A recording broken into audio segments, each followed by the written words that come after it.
ওকে, আমার কথা শোনা যাচ্ছে?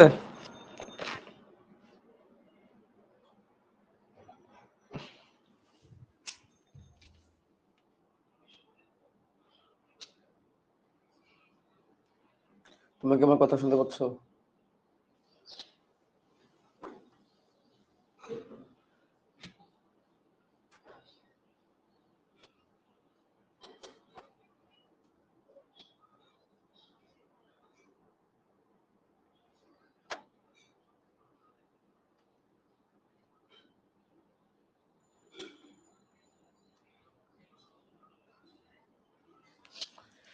ওকে, আসসালামু আলাইকুম, hello and welcome back everyone. কি অবস্থা সবার? কেমন আছো তোমরা সবাই? আশা করি সবাই ভালো আছো, সুস্থ আছো। আমরা চলে আসলাম সকাল সকাল আমাদের নতুন একটা চ্যাপ্টারের আলোচনা নিয়ে। নতুন চ্যাপ্টার না, আসলে আমরা তো আগে থেকে পড়তেছিলাম, মানে আমাদের সর্বশেষ চ্যাপ্টার আলোচনা নিয়ে। আমাদের সাথে তোমাদের আবার ক্লাস আছে আজকে বিকাল 3টায়। আমরা সাইকেল 3 প্রথম ক্লাস আজকে শুরু করতে যাচ্ছি, অর্থাৎ যেটাকে আমরা বলি আহ প্রাণী বিভিন্নতা শ্রেণীবিন্যাস, সেটা ক্লাস আজকে আমরা শুরু করতে যাচ্ছি। এজন্য আমি নিজে অনেক এক্সাইটেড। সো এখন আমরা ব্যাকটেরিয়া আমরা বেসিক্যালি আজকে ব্যাকটেরিয়া পড়া শুরু করতে যাচ্ছি। এখানে এই সাইকেলে আমরা ব্যাকটেরিয়াকে শুরু করতে যাচ্ছি। এই সাইকেলে আমাদের আরো 2টা ক্লাস লাগবে। সো টেনশনের কিছু নাই, আমরা আস্তে ধীরে সবই শেষ করব। আচ্ছা, তোমাদের কি এখন কি ম্যাথ ক্লাস আছে? তোমাদের কি ম্যাথ ক্লাস হচ্ছে এখন? ম্যাথ ক্লাস কি এখন হচ্ছে? তুমি বলো তো আমাকে একটু, ম্যাথ ক্লাস হচ্ছে এখন? আচ্ছা, ম্যাথ ক্লাস চলতেছে, তার মানে এই জন্য একটু আজকে একটু উপস্থিতি একটু কম থাকবে। টেনশনে কিছু নাই, আমরা তো পরে যে কোনো সময় আমরা ক্লাস করে নিতে পারবো। যে কোনো সময় আমরা ক্লাসগুলো করে নিতে পারবো। সো টেনশনে কিছু নাই।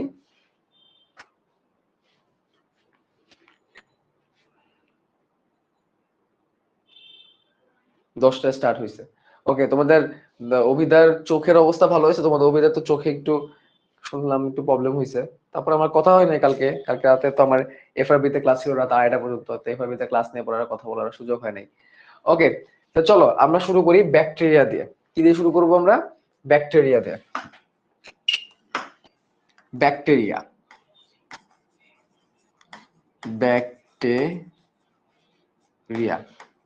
শব্দ অর্থ হচ্ছে লিটল রড।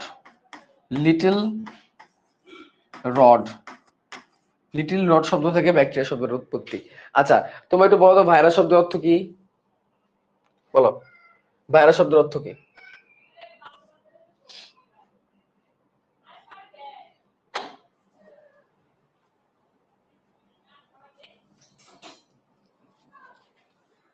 ওকে, ভেরি গুড। ভাইরাস শব্দের অর্থ হচ্ছে বিষ। ভাইরাস শব্দের অর্থ কি?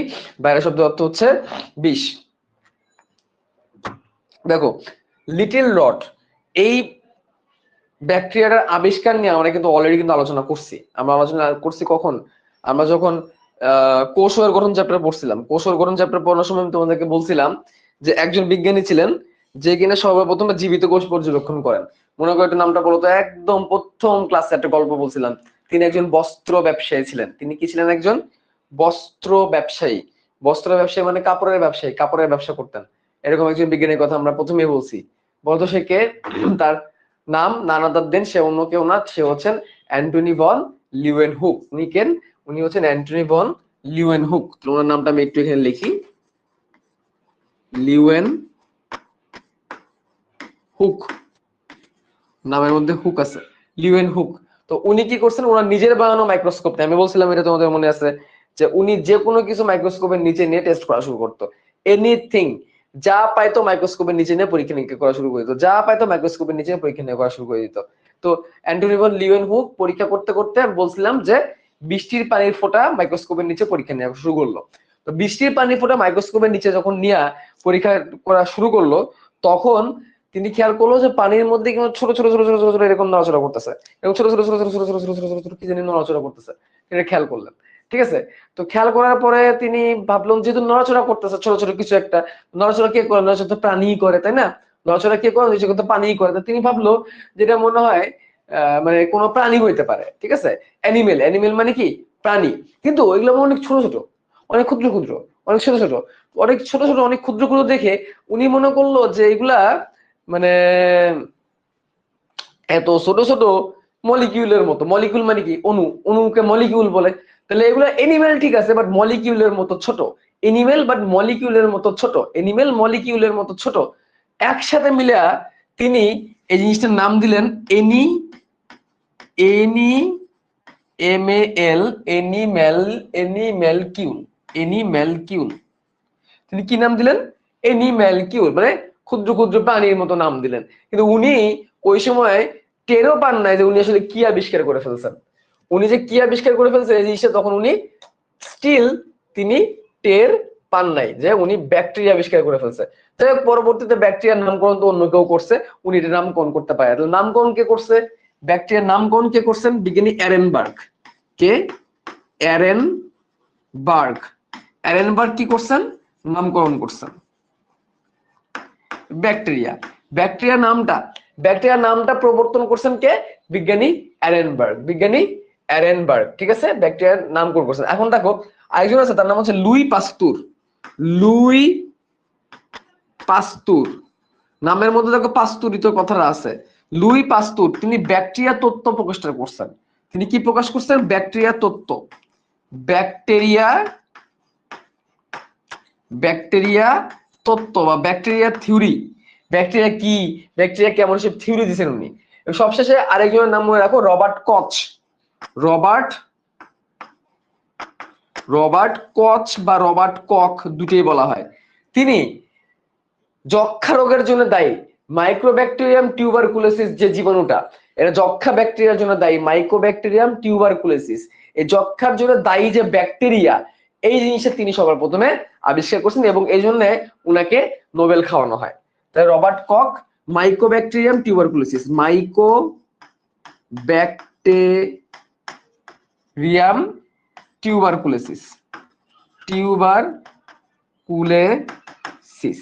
এটা দিয়ে কি রোগ হয়? এটা দিয়ে কোন রোগ হয় বলো? দেখবা, মনে রাখবা টিউবারকুলোসিসটা টিবি দিয়ে মনে রাখবা। টিউবারকুলোসিসটা কি দিয়ে মনে রাখবা? টিউবারকুলোসিসটা টিবি দিয়ে মনে রাখবা। টিবি হচ্ছে যক্ষা, যক্ষা রোগকে টিবি বলা হয়, যক্ষা রোগকে টিবি বলা হয়। তাহলে এই যে কয়েকটা কথা আমি এখানে লিখলাম, এই কয়েকটা কথা খুবই গুরুত্বপূর্ণ, ঠিক আছে? এই কথাগুলো আমাদের ভালো করে জানতে হবে। তাহলে আমি আবার একটু বলি, দেখো ব্যাকটেরিয়া যে শব্দের অর্থ হচ্ছে লিটল রড, ছোট ছোট রডের মতো দেখতে। এটা ব্যাকটেরিয়ার সর্বপ্রথম পর্যবেক্ষণ করেন অ্যান্টনি ভন লিউয়েনহুক এবং তিনি এটার নাম দেন অ্যানিম্যালকিউল। তার পরবর্তীতে বিজ্ঞানী অ্যারেনবার্গ এটার নামকরণ করছেন। বিজ্ঞানী লুই পাস্তুর ব্যাকটেরিয়া তত্ত্ব প্রকাশ করছেন। রবার্ট কক উনি মাইক্রোব্যাকটেরিয়াম টিউবারকুলোসিস আবিষ্কার করার কারণে, মানে তিনি আবিষ্কার করেন যে মাইক্রোব্যাকটেরিয়াম টিউবারকুলোসিস নামক ব্যাকটেরিয়ার কারণে কি হচ্ছে, যক্ষা রোগটা হচ্ছে। এবং পাশাপাশি আরেকটা জিনিস রেখে রাখো, ভিব্রিও কলেরি বা কলেরার ব্যাকটেরিয়া আবিষ্কারকও কিন্তু তিনি। মনে রাখবা, ভিব্রিও কলেরি বা কলেরার ব্যাকটেরিয়া আবিষ্কারক কিন্তু নানাদা দেন আমাদের রবার্ট কক।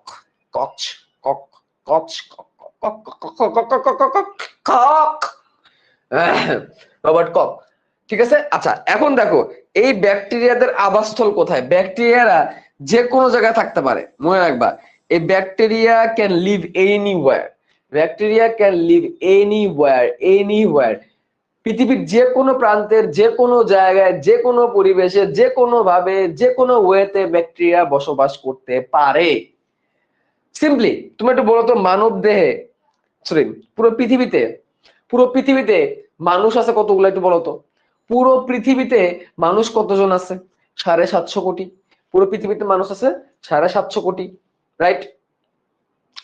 জানলে তোমরা অবাক হবা, 750 কোটি মানুষ পুরো পৃথিবীতে আছে, আর একজন মানুষের দেহে ব্যাকটেরিয়া আছে 1000 কোটি। একজন মানুষের দেহে ব্যাকটেরিয়া আছে 1000 কোটি। ভাবা যায় এগুলা? 750 কোটি মানুষ পুরো পৃথিবীতে আছে, একজন মানুষের দেহে ব্যাকটেরিয়া আছে 1000 কোটি। মানে পুরো পৃথিবীতে যতগুলো না মানুষ আছে তার থেকে বেশি ব্যাকটেরিয়া একজন মানুষের শরীরে আছে। তাহলে ব্যাকটেরিয়া পরিমাণ এত বেশি, ঠিক আছে? আচ্ছা, তারপরে মনে রাখবা যে বিজ্ঞানের যে শাখায় ব্যাকটেরিয়া নিয়ে আলোচনা করা হয়, সহজ কথায় ব্যাকটেরিয়া নিয়ে বিজ্ঞানের যে শাখা আলোচনা করা হয় সেই শাখাটাকে ব্যাকটেরিওলজি বলা হয়। ব্যাকটেরিওলজি। তাহলে জীববিজ্ঞান বা বিজ্ঞানের যে শাখায় ব্যাকটেরিয়া নিয়ে আলোচনা করা হয়, ব্যাকটেরিয়া কি, ব্যাকটেরিয়া কেমন, ব্যাকটেরিয়া কিভাবে, ব্যাকটেরিয়া কত, ব্যাকটেরিয়া কেমনে, কি সমাচার, এ টু জেড যা যা আছে সব নিয়ে যেখানে আলোচনা করা হয় তাকে বলা হয় ব্যাকটেরিওলজি। কি বলা হয়? ব্যাকটেরিওলজি। ব্যাকটেরিয়ালজি, লগস মানে জ্ঞান, তাহলে ব্যাকটেরিয়া নিয়ে যেখানে জ্ঞান অর্জন করা হয়, ব্যাকটেরিয়া নিয়ে যেখানে ঘড় ঘড় ঘড় ঘড় করা হয়, ব্যাকটেরিয়া নিয়ে যেখানে পেশাল করা হয়, ওই শাখাটাকে বলা হবে ব্যাকটেরিওলজি। এটা আমরা জানবো, ঠিক আছে? আচ্ছা, এখন দেখো ব্যাকটেরিয়ার রাত জোড়া তোমরা দেখি, ব্যাকটেরিয়ার রাত জোড়ার দিকে আমরা একটু খেয়াল করবো। ব্যাকটেরিয়ারা কোন রাজ্যের অন্তর্ভুক্ত? ব্যাকটেরিয়ারা মনেরা রাজ্যের অন্তর্ভুক্ত। কোন রাজ্যের অন্তর্ভুক্ত?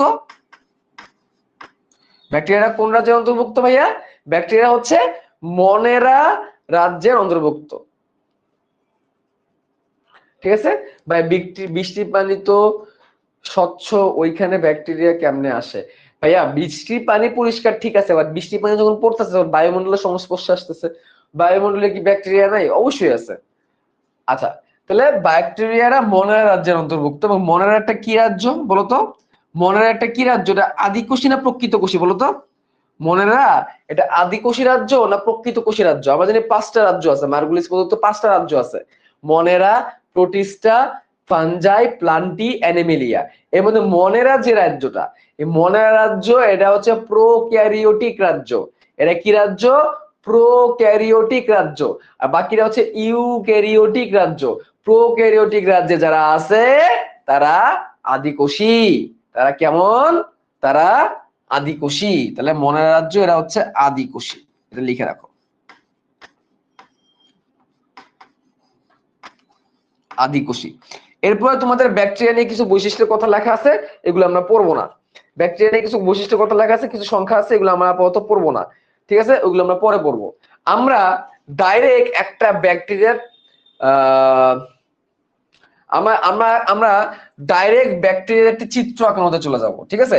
এটুক পর্যন্ত আমরা আপাতত জানি, এটুক পর্যন্ত আপাতত জানি এই কথাগুলো। এবার আমরা ব্যাকটেরিয়া ডাইরেক্ট চিত্রে চলে যাব। এবার আমাদের ব্যাকটেরিয়ার চিত্র শিখতে হবে। দেখো পরীক্ষা যেটা আসবে, আমি একটু স্কিপ করে সামনে আগাচ্ছি, তোমরা আই গেস বুঝতে পারবা। আদর্শ ব্যাকটেরিয়ামের গঠন। আদর্শ ব্যাকটেরিয়ামের, এক বচনে ব্যাকটেরিয়াম, এক বচনে ব্যাকটেরিয়াম, বহু বচনে ব্যাকটেরিয়া। আদর্শ ব্যাকটেরিয়ামের গঠন নিয়ে আমরা আলোচনা করব। আদর্শ ব্যাকটেরিয়ামের গঠন বলতে কি বোঝাচ্ছে? আদর্শ ব্যাকটেরিয়ামের গঠন বলতে বোঝাচ্ছে এমন একটা ব্যাকটেরিয়া আমি আঁকাবো যে ব্যাকটেরিয়ার মধ্যে একটা ব্যাকটেরিয়ার যা যা থাকে, একটা ব্যাকটেরিয়ার দেহের মধ্যে যা যা থাকে সব চলে আসবে। এরকম যদি আমি আঁকাইতে পারি তখন এটাকে একটা আদর্শ ব্যাকটেরিয়া বলবে। তাহলে আমরা একটা আদর্শ ব্যাকটেরিয়ামের গঠন করতে যাচ্ছি। সবাই এখন আমার সাথে চিত্র আঁকাবা। সবাই এখন আমার সাথে কি করবা? চিত্র আঁকাবা। কুইক কুইক, সবাই খাতা কলম বের করো, সবাই খাতা কলম বের করো, সবাই আমার সাথে চিত্র আঁকাবা একটি আদর্শ ব্যাকটেরিয়ামের গঠন। একটু স্কিপ করে আমি সামনে যাচ্ছি। আজকে 3টাতে কি ক্লাস নেবেন? পানি বিজ্ঞান। হ্যাঁ, আজকে বিকাল 3টায় পানি বিজ্ঞানের ক্লাস। এই যারা যারা সাইকেল 3তে ভর্তি হও নাই, কুইকলি সাইকেল 3তে ভর্তি হয়ে যাও। আজকে বিকাল 3টায় কিন্তু পানি বিজ্ঞানের ক্লাস। আজকে বিকাল 3টায় পানি বিজ্ঞান কোর্সের ক্লাস, ওকে? অর্থাৎ সাইকেল 3 ক্লাস, পানি বিভিন্নতা শ্রেণীবিন্যাস পড়াবো, ঠিক আছে? আমি বহুদিন ধরে পানি বিভিন্নতা শ্রেণীবিন্যাসের জন্য প্রিপারেশন নিচ্ছি, ওকে? ডান, ওকে। দেখো এখন আমি কেমনে আঁকাইতে হবে সেটা তোমাদেরকে দেখাচ্ছি, শোনো। মনে রাখবা ব্যাকটেরিয়ারা একটা কোষ দেয়া গঠিত, তার মানে এর কোষ ঝিল্লি থাকবে, এর সাইটোপ্লাজম থাকবে এবং এর নিউক্লিয় বস্তু হিসেবে ডিএনএ থাকবে, ঠিক আছে? সবকিছু কিন্তু তার থাকবে এবং পাশাপাশি তার একটা জড় কোষ প্রাচীরও থাকবে। তার কি থাকবে? তার একটা জড় কোষ প্রাচীরও থাকবে। তো চলো আমরা সেটা আঁকাই। তাহলে প্রথমে আমরা কি আঁকাতে পারি? প্রথমে আমরা ব্যাকটেরিয়ার কোষ ঝিল্লিটা আঁকাবো। ব্যাকটেরিয়ার কোষ ঝিল্লি আঁকাতে গেলে একটা গোল একটা গঠন দিতে হবে, গোল। হয় নাই?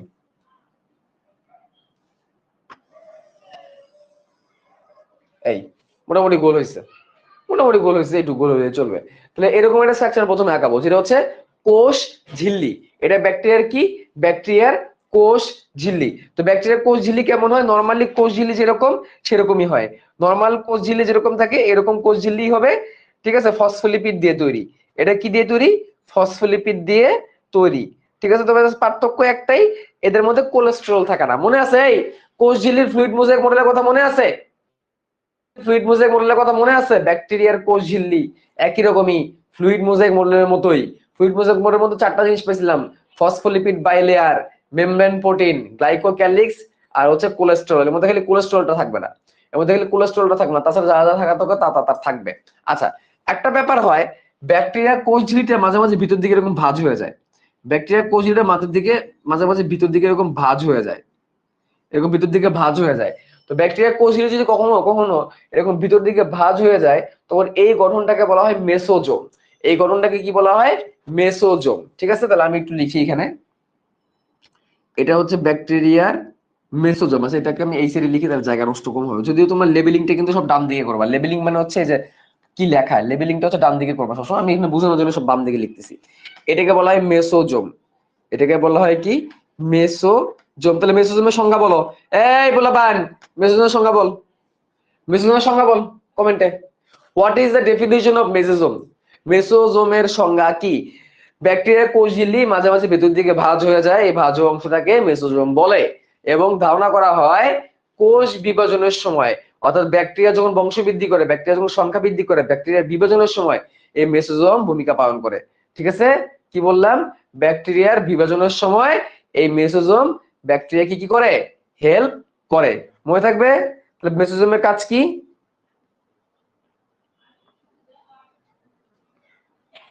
মেসোজোমের কাজ মনে থাকবে? কোষ বিভাজনের সময় ব্যাকটেরিয়াকে হেল্প করে কে? মেসোজোম। ওকে, আর এটা হচ্ছে কোষ ঝিল্লি।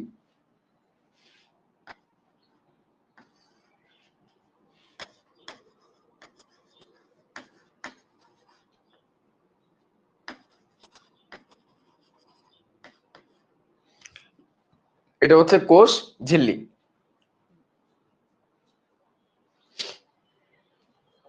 ডান। এবার আমরা জানি ব্যাকটেরিয়াতে কি থাকে? ব্যাকটেরিয়া কোষ প্রাচীর থাকে, তাই না? ব্যাকটেরিয়া কোষ প্রাচীর থাকে, তাহলে এই কোষ প্রাচীরটা আঁকাবো। তাহলে এই যে অনেক পুরু করে আঁকাই দিব, পুরু মানে মোটা করে আঁকাবো।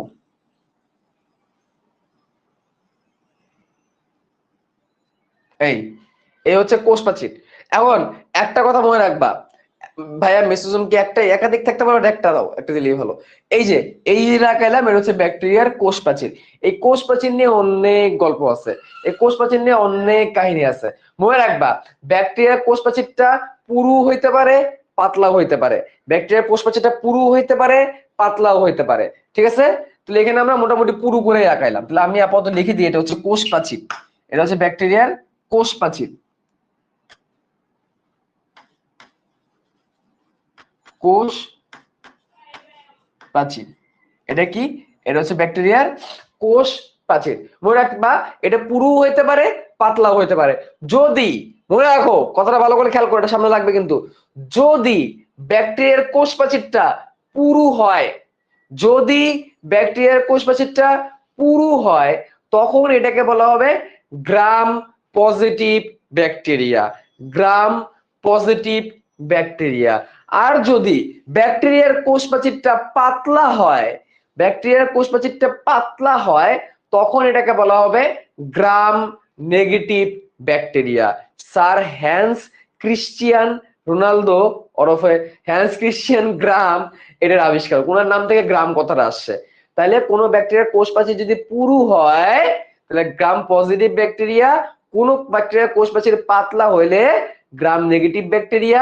এই পুরু আর পাতলাটা কেন হচ্ছে মনে রাখবা, এই কোষ প্রাচীর তৈরির রাসায়নিক যে উপাদানটা, একটু ভালো করে খেয়াল করো, এই কোষ প্রাচীর তৈরির রাসায়নিক যে উপাদানটা, যেটা দিয়ে কোষ প্রাচীর তৈরি হয়, যে জিনিসটা দিয়ে কোষ প্রাচীর তৈরি হয়, তার নাম হচ্ছে পেপটিডোগ্লাইকান। কি নাম? পেপটিডোগ্লাইকন। কোষ প্রাচীর পেপটিডোগ্লাইকন নামক রাসায়নিক পদার্থ দিয়ে তৈরি। পেপটিডোগ্লাইকন কি দিয়ে তৈরি? পেপটিডো, সবাই লেখো, এটা খুবই গুরুত্বপূর্ণ। ব্যাকটেরিয়ার কোষ প্রাচীর কি দিয়ে তৈরি? পেপটিডোগ্লাইকন দিয়ে তৈরি। পেপটিডোগ্লাইকনটা কি? এই প্রশ্নটা যে কতবার আসছে, কতবার আসে তার কোনো শেষ নাই, যে ব্যাকটেরিয়ার কোষ প্রাচীর কি রাসায়নিক পদার্থ দিয়ে তৈরি?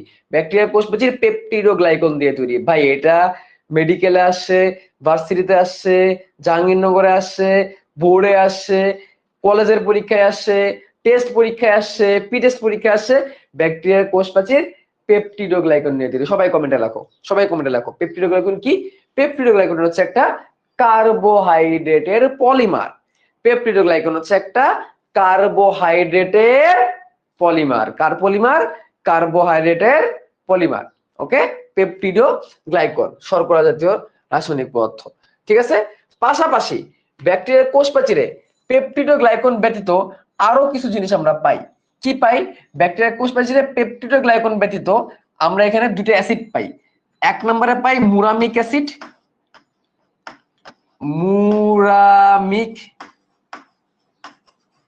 অ্যাসিড, আরেকটা পাই টিকোইক অ্যাসিড, আরেকটা পাই আমরা টিকোইক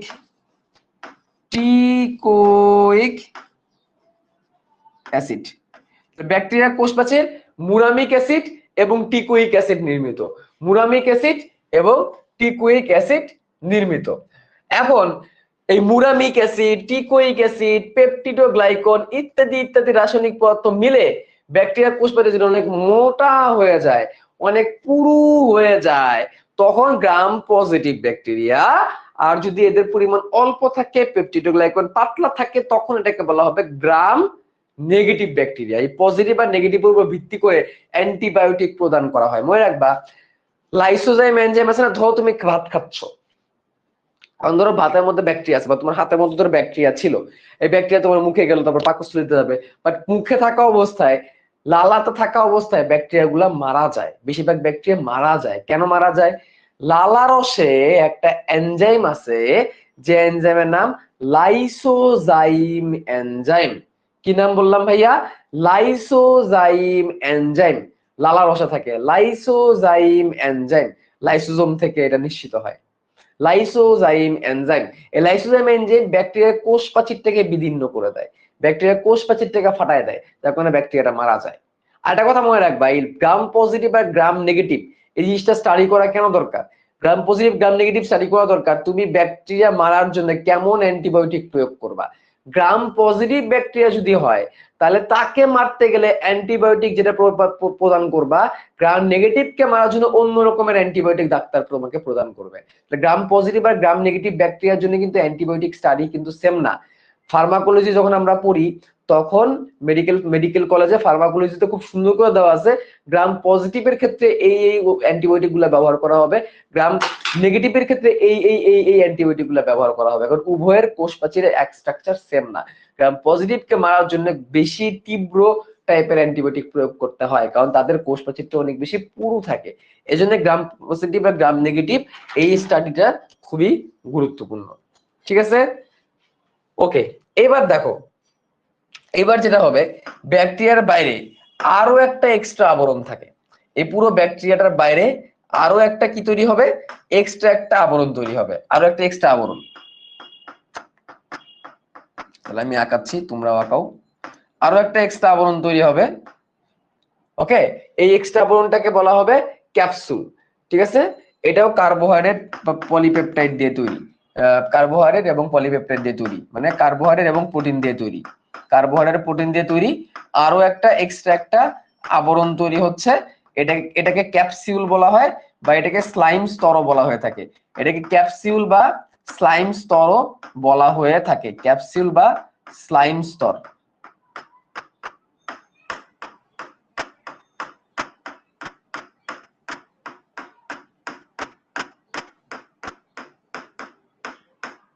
ক্যাপসুল বা স্লাইম স্তর।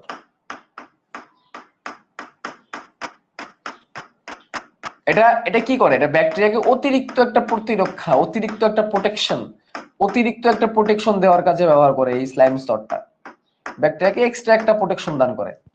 ও, হাত ব্যথা হয়ে গেছে। ব্যাকটেরিয়াকে এক্সট্রা একটা প্রোটেকশন দান করে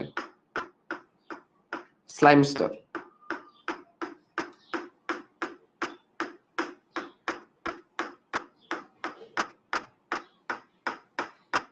এক্সট্রা প্রোটেক্টিং লেয়ার।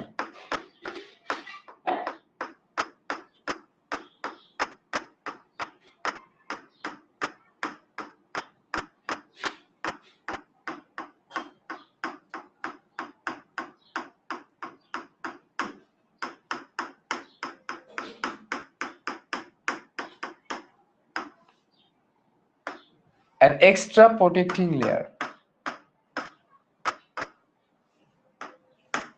স্লাইম স্তর। ওকে, তো মোটামুটি ভালো বড় আঁকায় ফেললাম। এই স্তরটার নাম হচ্ছে স্লাইম স্তর। এটা কি দিয়ে তৈরি? এটা হচ্ছে ক্যাপসিউল বলা হয় এটাকে, কার্বোহাইড্রেট বা পলিপেপটাইড দিয়ে তৈরি। ঠিক আছে, এটা ক্যাপসিউল নামেও ডাকা হয়। ক্যাপসিউল, আমি এখানে লিখে দিই ক্যাপসিউল।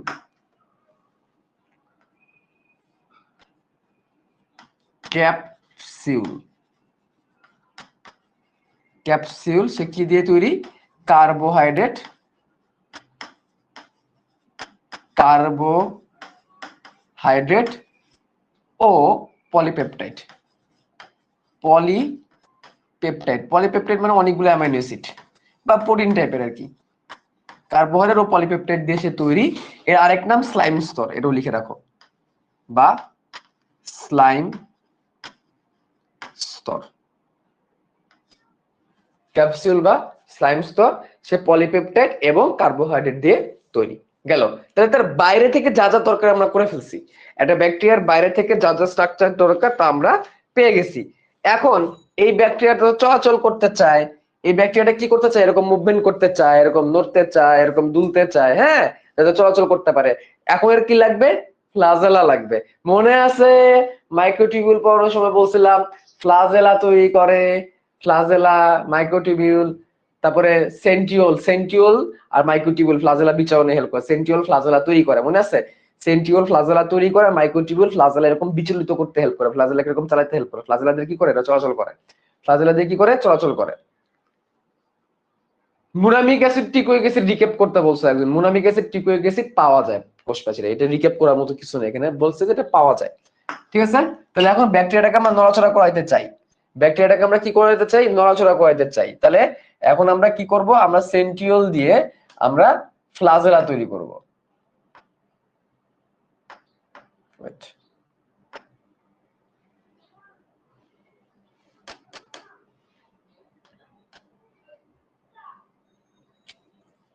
ওকে, তাহলে ফ্লাজেলা তৈরি করব। তাহলে ফ্লাজেলা তৈরি করার সময় এটাকে আমাদের একটু সুন্দর করে আঁকাইতে হবে। এইভাবে করে আমি একটা বেজাল বডি আঁকাবো এবং দেখাই দিব এই ফ্লাজেলা। এই হচ্ছে একটা ফ্লাজেলা, ওর এখানে একটা ফ্লাজেলা দিয়ে দিব, এই ফ্লাজেলা, ফ্লাজেলা, ফ্লাজেলা,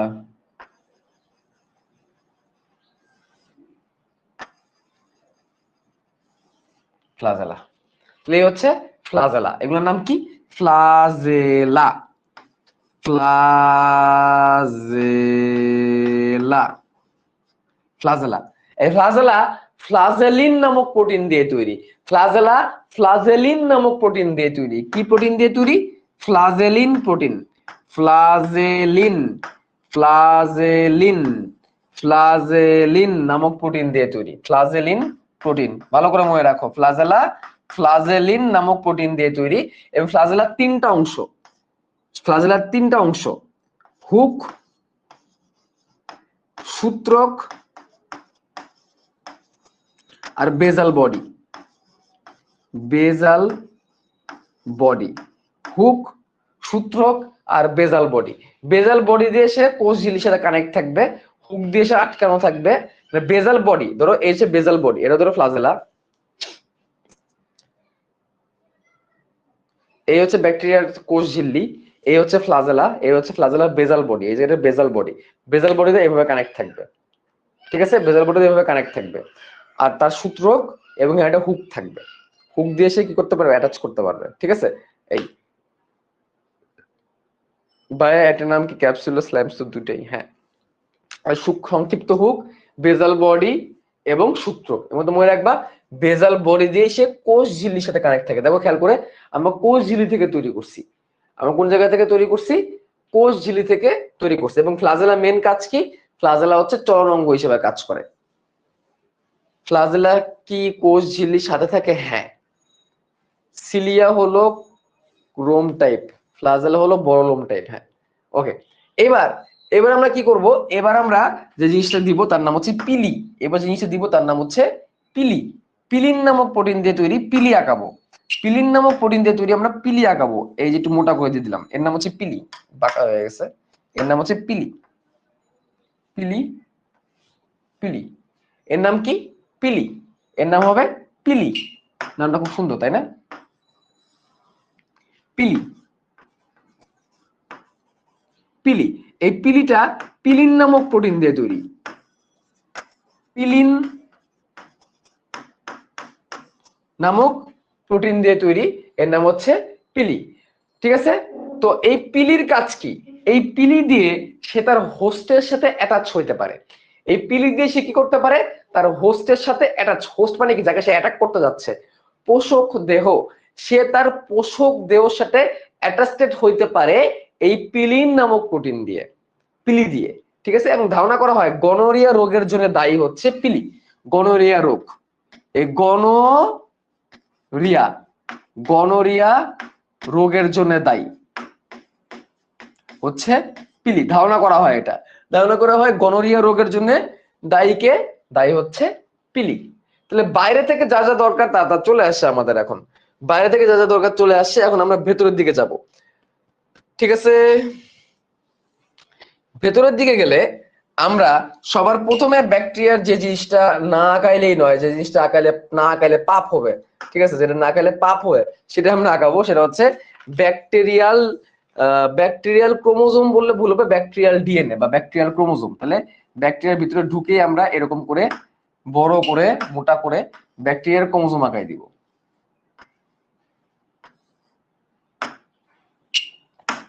ব্যাকটেরিয়া দেহের ভিতর ঢুকে আমরা এভাবে করে তার জন্য কি আঁকাই দিব?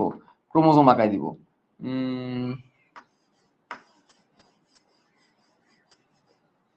এরকম করে কি আঁকাই দিব? ক্রোমোজোম আঁকাই দিব। এটা হচ্ছে ব্যাকটেরিয়াল ক্রোমোজোম, তো ফুলের মতো আর কি, এগুলো হচ্ছে ক্রোমোজোম। ক্রোমোজোম, তো ক্রোমোজোম কথাটা কি আমার এখানে বলা উচিত? তোমাদের বইয়ে বলছে তাই আমি লিখছি। আমাদের কি ক্রোমোজোম কথাটা লেখা উচিত বলতো? এই জায়গাটাকে নিউক্লিওয়েড বলা উচিত আমাদের, ক্রোমোজোম না বলে নিউক্লিওয়েড বলা উচিত। কেন বলতো ভাইয়া? কি রোগের নাম স্যার বোঝাচ্ছে না? গনোরিয়া, গনোরিয়া, গনোরিয়া এসটিডি, এটা সেক্সুয়ালি ট্রান্সমিটেড ডিজিজ, যৌনবাহিত রোগ।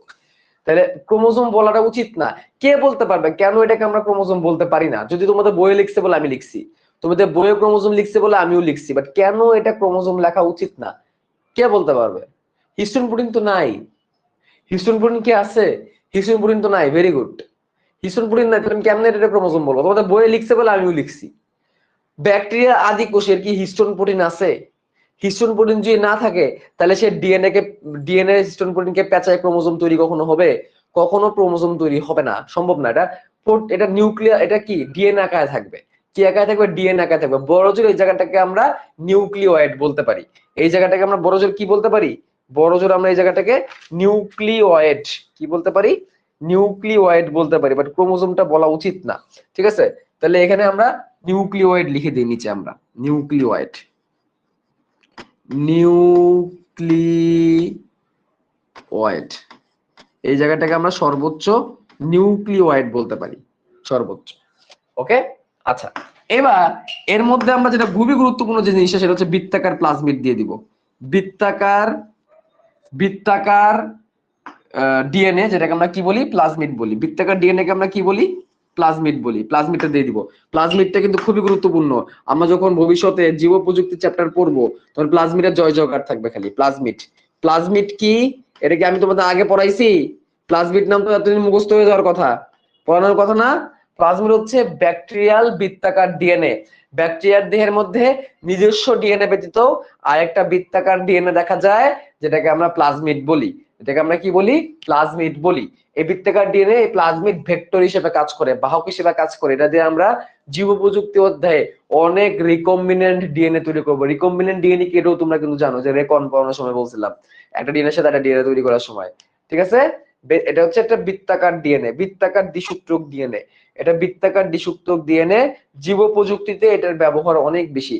জীব প্রযুক্তিকে ট্রান্সজেনিক জীব তৈরি করার সময় একটা ডিএনএ এর সাথে একটা ডিএনএ যুক্ত করে দেয়, বলছিলাম একটু মনে হয় প্রথম অধ্যায়, ওইখানে এর ভূমিকার অপরিসীম। ওকে, গেল। এবার আমরা ব্যাকটেরিয়ার তো সাইটোপ্লাজম আঁকানোর চেষ্টা করতেছি, কোনো কিছু তো দিলাম না তার মধ্যে, তার একটা অঙ্গাণু তো দেওয়া লাগবেই, যে অঙ্গাণুটা না দিলে চলবে না। সাইটোপ্লাজমে একটা অঙ্গাণু তো তার থাকা উচিত, বলতো সেই অঙ্গাণুটা কে? সাইটোপ্লাজমে মাইটোকন্ড্রিয়া নাই, প্লাস্টিড নাই, রাইবোজোম নাই, কিচ্ছু নাই, কিচ্ছু নাই রে। একটা অঙ্গাণু তো আমার প্লিজ দিতেই হবে, যেটা কিনা ইকোলাই ব্যাকটেরিয়া। আমরা তো একটা ব্যাকটেরিয়া দেখাচ্ছি, এরকম একটা ব্যাকটেরিয়া হতে পারে ইকোলাই ব্যাকটেরিয়া। ইকোলাই ব্যাকটেরিয়া শুষ্ক ওজনের 22% থাকে ওই অঙ্গাণুটা, ধারণা করে 20,000 পরিমাণ থাকে। সেটা কি, কোন অঙ্গাণু? এই একটা মাত্র সাইটোপ্লাজমীয় অঙ্গাণু আমরা পাই, অন্য কোনো সাইটোপ্লাজমীয় অঙ্গাণু তার মধ্যে নাই। একটা মাত্র সাইটোপ্লাজমীয় অঙ্গাণু আমরা ব্যাকটেরিয়ার দেহের মধ্যে পাই, সেটা কি? রাইবোজোম। সেটা হচ্ছে কি? রাইবোজোম। সেটা কত রাইবোজোম বলো, কত রাইবোজোম? ATS। সেটা কি? রাইবোজোম। এবং সেটা কি রাইবোজোম? 70S ribosome. সেটা কি রাইবোজোম? 70S ribosome. সেটা কি রাইবোজোম? সেটা হচ্ছে 70S রাইবোজোম আমরা পাই ব্যাকটেরিয়ার দেহের ভিতরে সাইটোপ্লাজমে। সাইটোপ্লাজমে রাইবোজোমটা পাই। পাশাপাশি আরেকটা জিনিস আমরা পাই, সেটা হচ্ছে তেল চর্বি দিয়ে তৈরি ভলিউটিন দানা। ভলিউটিন পাই আমরা, ভলিউটিন। ভলিউটিনটা লিখে রাখো। মানে ভলিউটিন হচ্ছে এরকম একটা গহ্বরের মতো, এটার ভিতরে তেল চর্বি টর্বি থাকবে, ভলিউটিন। কি বলা হয় এটাকে? ভলিউটিন। ভলিউটিন এটাও পাওয়া যায়, ভলিউটিন। ভলিউটিনের ভিতরে খাবার টাবার থাকে, বা একটা দানার মতো থাকে, তেল চর্বি দিয়ে তৈরি। বয়স বাড়ার সাথে সাথে ভলিউটিনটা আস্তে আস্তে গহ্বরে একটা পরিণত, একটা খাদ্য গহ্বরে পরিণত হয়ে যায়। এটার নাম হচ্ছে ভলিউটিন। এর নাম কি? ভলিউটিন। গেল। এই তো, এছাড়া কোষের ক্ষেত্রে, ব্যাকটেরিয়ার ক্ষেত্রে তেমন কিছু নাই। একটা জিনিস তোমাদের বইয়ে বলছে, সেটা সাইটোপ্লাজমের মধ্যে বলছে, ব্যাকটেরিয়া সাইটোপ্লাজমের মধ্যে, সেটা হচ্ছে ক্রোম্যাটোফোর। এই ক্রোম্যাটোফোরটা আমি একটু এখানে লিখি। क्रोमैटो क्रोमैटोफोर। ए कौन सी चिड़िया है? ए कौन सी चिड़िया है? ক্রোমোটোফোরটা কি?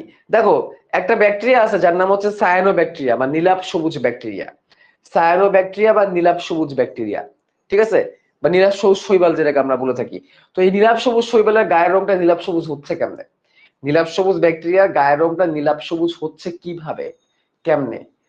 তাদের কোষ ঝিলিটা এরকম ভাঁজ হয়, কোষ ঝিলিটা ভাঁজ হয়ে থাইলাকয়েডের মতো স্ট্রাকচার ধারণ করে, এবং সেই থাইলাকয়েডের ভিতরে কি থাকে? থাইলাকয়েডের ভিতরে ক্লোরোফিল, বিভিন্ন রকমের রঞ্জক টঞ্জক থাকে, এবং তখন সে কি হয়? রঙিন হয়।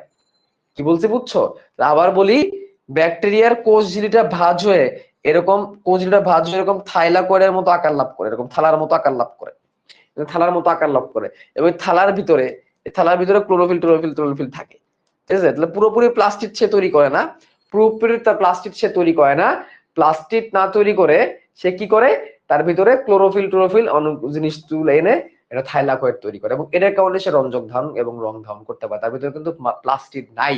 মনে রাখবা, ব্যাকটেরিয়ার দেহের ভিতরে রাইবোজোম ব্যতীত অন্য কোনো অঙ্গাণু নাই। তার মানে এর মধ্যে প্লাস্টিক থাকার পসিবিলিটি নাই। তাই নীলাভ সবুজ ব্যাকটেরিয়া বা নীলাভ সবুজ শৈবাল বা সায়ানো ব্যাকটেরিয়া দেখে কেউ করিস নে ভুল, ভাবিস নে এর প্লাস্টিড আছে। এর ভিতরে আছে ক্রোম্যাটোফোর। এর ভিতরে কি আছে? ক্রোম্যাটোফোর। What is chromatophore? আমি যদি এখানে আঁকাই, ক্রোম্যাটোফোর কিন্তু সব ব্যাকটেরিয়াতে থাকবে না। ক্রোম্যাটোফোর কিন্তু সব ব্যাকটেরিয়াতে থাকবে না, আমি আবারও বলে দিচ্ছি। ক্রোম্যাটোফোরটা কি? তার যে কোষ ঝিলিটা আছে, কোষ ঝিলিটা এরকম করে ভাঁজ হয়ে থাইলাকয়েডের মতো আকার লাভ করে, থাইলাকয়েডের মতো আকার লাভ করে এরকম। এবং এর ভিতরে রঞ্জক থাকে, ক্লোরোফিল রঞ্জক থাকে এর ভিতরে, সেই ক্লোরোফিল রঞ্জক গুলা থাকবে। তখন এটাকে আমরা কি বলবো? ক্রোম্যাটোফোর। এটা কিন্তু এটা আদর্শ ব্যাকটেরিয়ার মধ্যে পড়ে না। আদর্শ ব্যাকটেরিয়া যে ক্রোম্যাটোফোর থাকবে এরকম কিন্তু না, এমন কোনো কথা নাই। যেটা আদর্শ ব্যাকটেরিয়াতে ক্রোম্যাটোফোর থাকবে, থাকতেও পারে, নাও থাকতে পারে ক্রোম্যাটোফোর, ঠিক আছে? এটা নিয়ে কিন্তু এত মাতামাতির কিছু নাই। ওকে। এবং এই ক্রোম্যাটোফোরের ভিতরে ক্লোরোফিল এ, ক্লোরোফিল বি ইত্যাদি রঞ্জক টঞ্জক থাকবে, যার কারণে কালার হবে। এই হচ্ছে একটা আদর্শ ব্যাকটেরিয়া গঠন। দেখো বাবা কিনা, চোখ বুলাও, টাইম দিলাম তোমাদেরকে এখন। ইউ হ্যাভ 2 থেকে 3 minutes for revise now.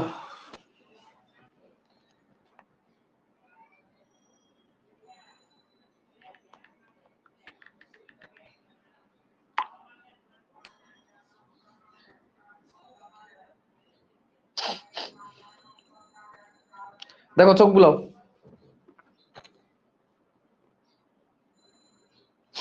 Quick, তাড়াতাড়ি। চোখ বুলাও, চোখ বুলাও।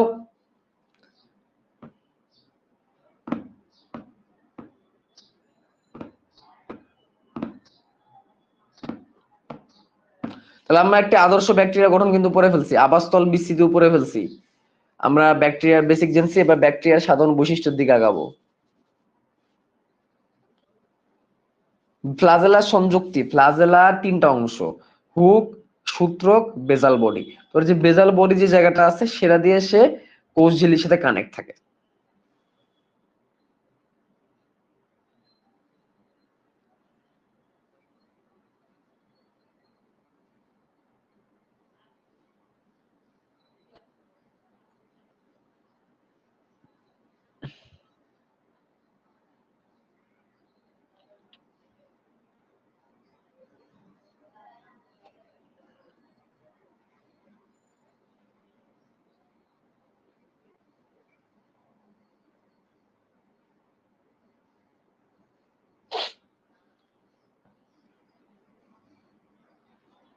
ইকোলাইতে কত পার্সেন্ট থাকে? ইকোলাইতে 22% রাইবোজোম থাকে। ইকোলাইতে 22% রাইবোজোম। দেখো পারবা কিনা, দেখো দেখো দেখো, সবাই দেখো পারবা কিনা।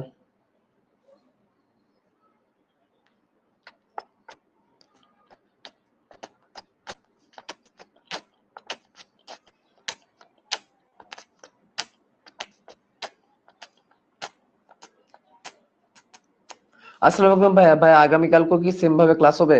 কালকে হয়তো বা আমি সবগুলা ক্লাসের একটা গ্যাপ দিব, তবে তোমাদের হইতে পারে তোমাদের পরবর্তী ক্লাস এই কোর্সে তোমাদের সাইক্লোনের পরবর্তী ক্লাস রবিবারে, কালকে হয়তো বা আমি একটা মানে গ্যাপ দিব, একটা মানে বিরতি দিব কালকে হয়তো বা। কালকে আমার একটু কাজ আছে। আচ্ছা, ভলিউটিনটা আরেকবার। ভলিউটিনটা কি? ব্যাকটেরিয়ার দেহের ভিতরে তেল, চর্বি ইত্যাদি জমা হয়ে এরকম ভলিউটিন টাইপের একটা দানার মতো তৈরি করতে পারে। বয়স বাড়ার সাথে সাথে তেল, চর্বি খরচ হয়ে এগুলো একটা গহ্বরে পরিণত হয়ে যায়। সাইকেল 3 কিনতে পারতেছি না, অন্যটা ব্রাউজার থেকে ট্রাই করো। অন্যটা ব্রাউজার থেকে ট্রাই করো, তাহলে পারবা। তুমি যে ব্রাউজার থেকে ট্রাই করতেছো এই ব্রাউজার থেকে মনে অলরেডি তোমার কোর্স কিনে ওখানে ক্যাশ জমা আছে, ক্যাশ মেমোরি জমে গেছে। অথবা আরেকটা কাজ করো, সেটা হচ্ছে তোমার তোমার ব্রাউজার থেকে ক্যাশ আর কুকিজ ক্লিয়ার করো। ক্যাশ আর কুকিজ ক্লিয়ার করো, তাহলে পারবা। ব্রাউজার থেকে ক্যাশ এন্ড কুকিজ ক্লিয়ার করো।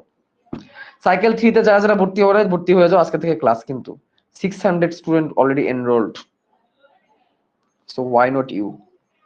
আচ্ছা, এখন যে জিনিসটা আমি দেখাবো এই জিনিসটা দেখার জন্য অনেকেই প্রস্তুত না। সেটা হচ্ছে ফ্লাজেলা। এই যে যে ফ্লাজেলাটা, এই ফ্লাজেলাটা কিভাবে কোষ ঝিল্লির সাথে কানেক্ট হয়েছে এই জিনিসটা তোমাদের একটু দেখাই। এই জিনিসটা তোমাদের অনেকের মধ্যেই নাই, অনেকে এই জিনিসটা তোমরা পারো না, বা অনেকে বইয়ের মধ্যে এই জিনিসটা নাই। ফ্লাজেলা কিভাবে কোষ ঝিল্লির সাথে কানেক্টেড, তোমাদের এটা বইয়ের মধ্যে নাই যদিও। Where is my pen?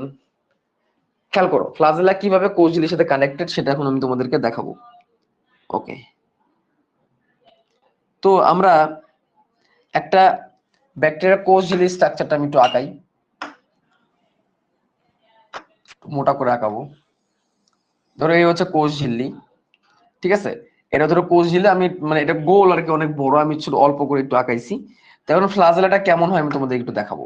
ফ্লাজেলাটা কেমন হয় দেখো। ফ্লাজেলার একটা অংশ এরকম করে ভিতরে ঢুকে থাকবে, একটা অংশ ফ্লাজেলা এরকম করে ভিতরে ঢুকে থাকবে, ঠিক আছে? সেইখানেরই একটা অংশ এরকম করে ডিপ দিয়ে দিব, আমরা ডিপ করে দিয়ে দিব, এরকম অনেক ডিপ করব। এটার নাম হবে হুক, এর নাম হবে হুক। এটা হচ্ছে হুক, এটা হচ্ছে হুক। আর এইখান থেকেই, এই হুকের ভিতর থেকেই, হুকের ভিতর থেকে বের হবে, হুকের ভিতর থেকে বের হবে সূত্রক। হুকের ভিতর থেকে কি বের হলো? সূত্রক। তাহলে এটা হচ্ছে সূত্রক বা ফিলামেন্ট, এটা হচ্ছে হুক, আর এটা হচ্ছে বেজাল বডি। এই বেজাল বডি পার্টটা কেমন? বেজাল বডি দেখো কেমনে থাকে। এই বেজাল বডিটা ইম্পর্টেন্ট। বেজাল বডিতে, যেটাকে আমরা বেজাল বডি বলতেছি, এই বেজাল বডির এই জায়গাটা, এখানে কিছু ক্যাপের মতো থাকবে, রিং এর মতো থাকবে। বেজাল বডির এই জায়গাটা কি থাকবে? রিং এর মতো থাকবে। কি থাকবে? রিং এর মতো। রড রড ভিতরে প্রবেশ করবে এবং এখানে রিং এর মতো থাকবে। কিসের মতো থাকবে? বেশি হয়ে গেছে, এরকম রিং এর মতো থাকবে। রিংটাকে আমি একটু অন্যভাবে আঁকাই, এরকম রিং এর মতো থাকবে। বেজাল বডি।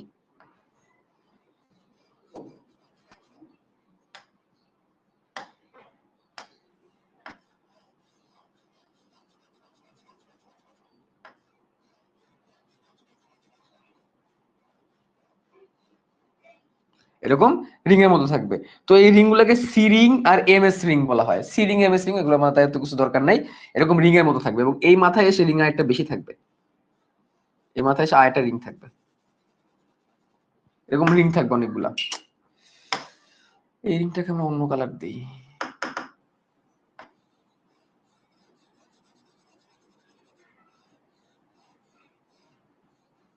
তাহলে দেখো এই যে জায়গাটুকু,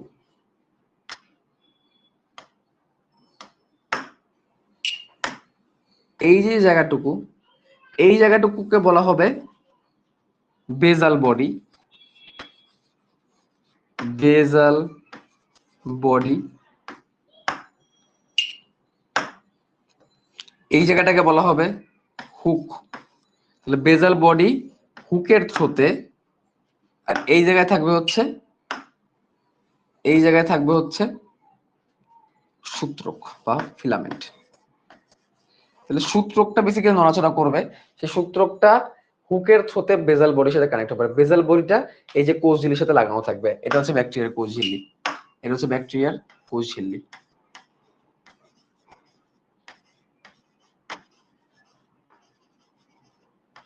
দেখো তো এখন বুঝতেছো কিনা, দেখো এখন বুঝছো কিনা ফ্লাজেলা। এটা তোমাদের বইয়ের মধ্যে নাই, বাট আমি তবু তোমাদেরকে দেখাই দিলাম, অনেকেরই মনে কনফিউশন থাকে আসলে কেমনে হয়। ঠিক আছে, আর এই পুরো ফ্লাজেলাটা ফ্লাজেলিন নামক প্রোটিন দিয়ে তৈরি। এটাই হচ্ছে শুভ্র ভাইয়ের কোর্সের হচ্ছে মজা। ঠিক আছে, যা কোথাও নাই তাও শুভ্র ভাইয়ের এই সাইকেলের মধ্যে থাকবে, যা কোথাও নাই তা কোথায় পাওয়া যায়, শুভ্র ভাইয়ের সাইকেলের মধ্যে পাওয়া যায়। ঠিক আছে, ওকে, ডান। তাহলে এখন আমরা হচ্ছে বই থেকে একটু দেখি। আসসালামু আলাইকুম ভাই। না ক্লাস নিচ্ছে না, সমস্যা নেই, বলুন।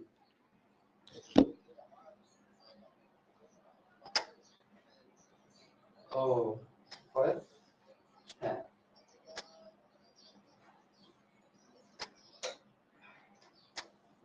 আচ্ছা। না সোলার দিতে দিয়ে তো সোলার দিতে আনলেও ওটা হচ্ছে হৃদরোগে ট্রান্সফার করে দিবে। হ্যাঁ হ্যাঁ, এটা বয়স, তারপরে হচ্ছে হেলথ কন্ডিশনের উপরে, তারপর ইকোর উপরে ডিপেন্ড করে।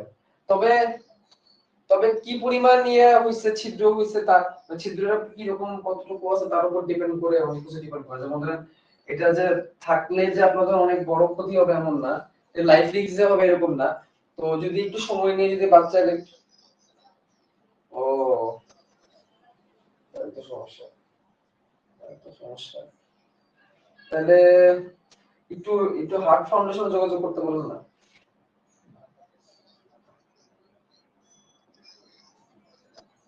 Mirpur 2 heart foundation.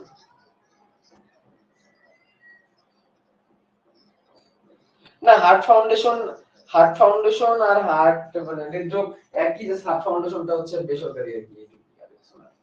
ঠিক আছে, হার্ট ফাউন্ডেশন একটু যোগাযোগ করতে বলেন। ঠিক আছে, হার্ট ফাউন্ডেশন এমন হইতে পারে যে ওখানে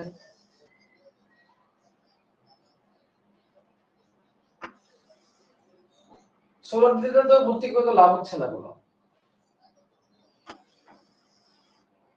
এখন অক্সিজেন, হ্যাঁ অক্সিজেন দিয়ে রাখতে পারবে, কিন্তু এর উপরে নাকি সোলার দিতে কিন্তু ওই যে ইয়ের মতো অবস্থা হবে, যে মনে আছে ওই তানিয়া ফুপির মেয়ে যে মানে জাস্ট ফুটাই, এবং ওই আলটিমেটলি দেখা যাবে যে শুধু শুধু আরো মানে পেশেন্ট আরো কষ্ট পাবে।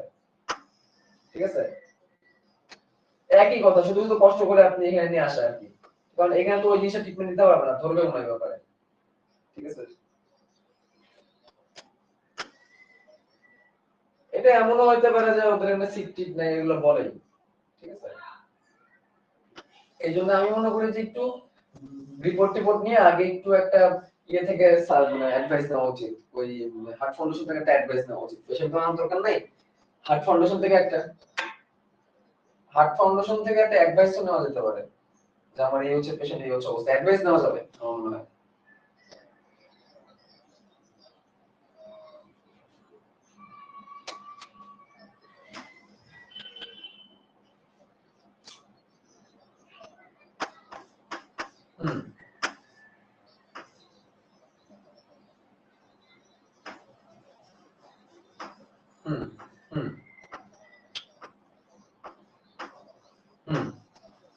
হুম হুম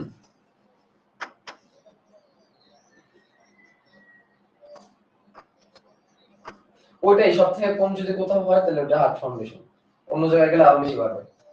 না, হার্ট ফাউন্ডেশনই ওটা বেসরকারি হইলেও এখানে গভর্নমেন্টের মতো খরচটা কম। হ্যাঁ, গভর্নমেন্টের মতো খরচ ওদের কম। তাছাড়া অন্য যেখানে যাবেন সেখানে আপনার অনেক বেশি খরচ হবে। এই যে ক্লাস নিচ্ছি। না, আমি যে বই দাগাই দিছিলাম, আপনার সাথে কথা বলতেছি আর বই দাগাই দিছি ক্লাস স্লাইডে। ঠিক আছে, ওরা তুলতেছে, সমস্যা নাই। ঠিক ঠিক আছে ভাই, ওকে।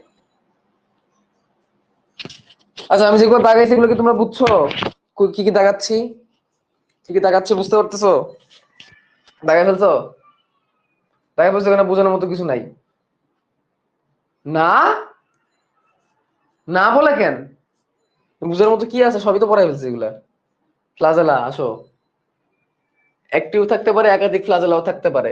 ব্যাকটেরিয়া ফ্লাজেলা নলাকার রড বিশেষ, ফ্লাজেলিন নামক প্রোটিন দিয়ে তৈরি। ফ্লাজেলা সূত্রক, হুক, সূত্রক, হুক আর বেজাল বডি দিয়ে তৈরি। বেজাল বডি প্লাজমার সাথে যুক্ত থাকে।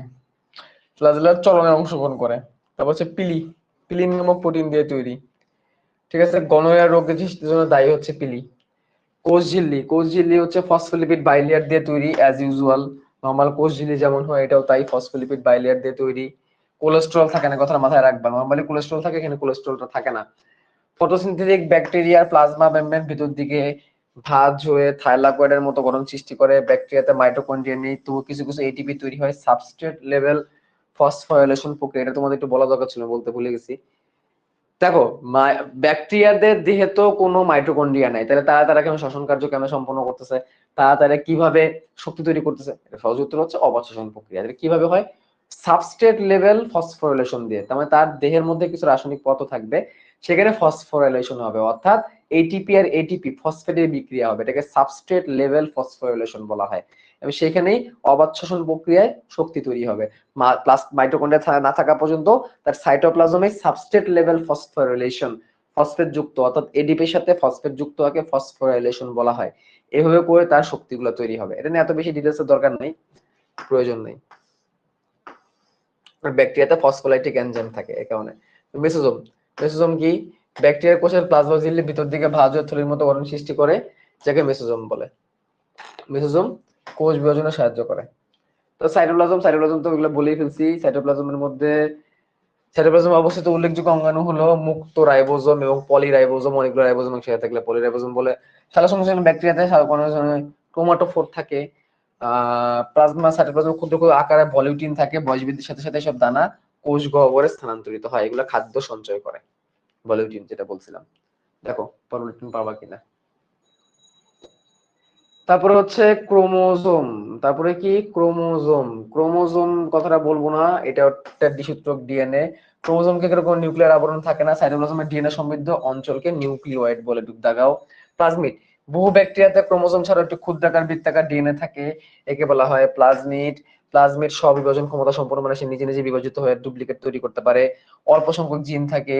ট্রানজেনিক জীব তৈরিতে ব্যবহার করা হয়, ভেক্টর হিসেবে ব্যবহার হয়। এগুলো আমরা ভালো পড়বো জীব প্রযুক্তি চ্যাপ্টারে। ভেক্টর মানে কি? ভেক্টর মানে বাহক। ব্যাপারটা আমি তোমাদেরকে একটু দেখাই দিই সহজ করে, তুমি বুঝতে পারবা। এই ধরো একটা প্লাজমিড, এই একটা প্লাজমিড, তুমি কি করলা? এই প্লাজমিডের এতটুকু জায়গা কর্তন করলা, কর্তন করে এইখানে তুমি আরেকটা ডিএনএ স্থাপন করে দিলা। সেটা মানুষের ডিএনএ হতে পারে, মানুষের ধরো ইনসুলিন তৈরির ডিএনএটা তুমি এখানে যুক্ত করে দিলা। তাহলে এটা হয়ে গেল রিকম্বিনেন্ট ডিএনএ। এটা হয়ে গেল রিকম্বিনেন্ট ডিএনএ। তাহলে ডিএনএটাকে কে বহন করতেছে? প্লাজমিড বহন করতেছে, এজন্য সে হচ্ছে ভেক্টর, বাহক। এবং এই ডিএনএটাকে তুমি যদি আরেকটা ব্যাকটেরিয়ার মধ্যে স্থাপন করে দাও, সেই ব্যাকটেরিয়াটা তখন ট্রান্সজেনিক জীব হয়ে যাবে। ট্রান্সজেনিক, ট্রান্স পরিবর্তিত হয়েছে। তো আই গেস পারবো আমরা। তো ফ্লাজেলা এবং পিলির পার্থক্যটা দেখো, পারবা কিনা। এখানে আমার পড়ার মতো কিছুই নেই, ফ্লাজেলা এবং পিলি তোমরা পারবা। কোষ প্রাচীরের ভেতর থেকে ফ্লাজেলা, পাদদেশ থেকে গ্রানিউল আর কোষ সাইটোপ্লাজম থেকে তৈরি হয়। এটা এটা বেসিক্যালি ফ্লাজেলা বেসিক্যালি কোষ ঝিল্লি থেকে তৈরি হয়। ফ্লাজেলা সূত্রাকার আর পিলি লম্বা দণ্ডাকার। ফ্লাজেলা ফ্লাজেনিক প্রোটিন দিয়ে তৈরি, পিলি পিলিন দিয়ে প্রোটিন দিয়ে তৈরি। কোষের সংখ্যা এদের কম থাকে, পিলির কোষের সংখ্যা এদের সংখ্যা বেশি থাকে। ফ্লাজেলা চলাচল করে আর পিলি হচ্ছে পোষকদের সাথে সংযুক্ত হতে হেল্প করে। তো এগুলো আমরা পারবো, এগুলো আমরা পারবো। এবার আমরা ব্যাকটেরিয়ার বৈশিষ্ট্যে চলে যাব। ব্যাকটেরিয়ার বৈশিষ্ট্য, চোখ বোলাও, ব্রেক দিব একটা, ব্রেক দিব। 360 কোটি বছর পূর্বে ব্যাকটেরিয়া আবিষ্কার হয়েছিল বলে ধারণা করা হয়। তো এখানে ব্যাকটেরিয়ার বৈশিষ্ট্যগুলো আছে, তোমরা চোখ বুলাবা, এগুলো চোখ বুলাবা, আমি একটা ব্রেকের পরে আসতেছি, ঠিক আছে? 11:10 বাজে 10 মিনিটের একটা ব্রেক, 11:10 বাজে 10 মিনিটের ব্রেক লিখলাম না, 10 মিনিটের ব্রেক। তাহলে আমরা 11:55 আসতেছি, ঠিক আছে? তাহলে 10 মিনিটের ব্রেক, 10 মিনিটের ব্রেক শেষ করে আমরা 11:20 11:20 আসবো, 11:20।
একটু টান দিয়ে তুলেন।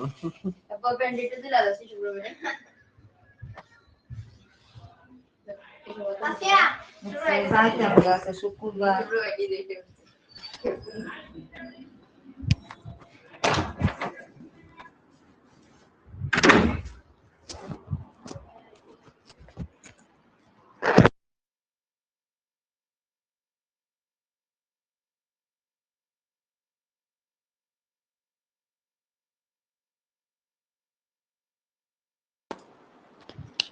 ওকে, লেটস স্টার্ট।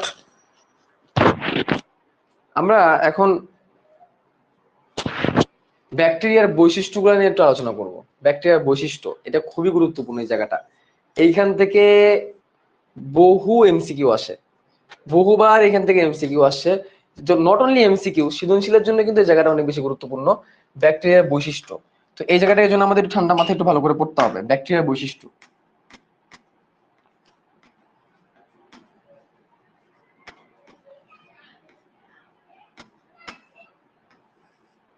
ব্যাকটেরিয়ার বৈশিষ্ট্য, ব্যাকটেরিয়া কেমন, কিভাবে সে তৈরি। প্রথম কথা যেটা আমরা লিখবো সেটা হচ্ছে ব্যাকটেরিয়া আণুবীক্ষণিক। ব্যাকটেরিয়া হচ্ছে আণুবীক্ষণিক, অর্থাৎ তাকে দেখতে গেলে মাইক্রোস্কোপি লাগবে। তবে মনে রাখতে হবে সে অতি আণুবীক্ষণিক না, সে অতি আণুবীক্ষণিক না। ভাইরাস যেরকম অতি আণুবীক্ষণিক, দেখতে গেলে একেবারে আলট্রা মাইক্রোস্কোপ লাগবে, সে অতি আণুবীক্ষণিক না। এটা একটা পার্থক্য, আণুবীক্ষণিক ও আদিকোষী। আণুবীক্ষণিক এবং আদিকোষী, প্রথম কথা এটা, আণুবীক্ষণিক এবং আদিকোষী। 2 নম্বর কথা হচ্ছে এদের এদের সাইটোপ্লাজম থাকবে, সাইটোপ্লাজম থাকবে, সাইটোপ্লাজম থাকবে ও শুধুমাত্র রাইবোজোম থাকবে, শুধুমাত্র রাইবোজোম থাকবে। এদের সাইটোপ্লাজম থাকবে এবং সাইটোপ্লাজমে শুধুমাত্র রাইবোজোম থাকবে, তাও হচ্ছে 70S প্রকৃতির। কি প্রকৃতির? 70S প্রকৃতির। অর্থাৎ এদের মাইটোকন্ড্রিয়া, প্লাস্টিড ইত্যাদি ইত্যাদি কোনো কিছু থাকবে না। ওকে, আচ্ছা, তারপরের কথা কি? তারপরের কথা হচ্ছে এদের পেপটিডো গ্লাইকন নির্মিত কোষপ্রাচীর থাকবে। পেপটিডো গ্লাইকন, পেপটিডো গ্লাইকন নির্মিত, পেপটিডো গ্লাইকন নির্মিত কোষ প্রাচীর থাকবে এদের। পরবর্তী কথা, 4 নম্বরের কথা হচ্ছে, 4 নম্বরে কি বলবো? 4 নম্বরে বলবো এদের বৃত্তাকার ডিএনএ থাকবে, বৃত্তাকার ডিএনএ থাকবে। এর পাশাপাশি আরো একটা ডিএনএ থাকবে যে জায়গাটাকে নিউক্লিওয়েড বলা হবে।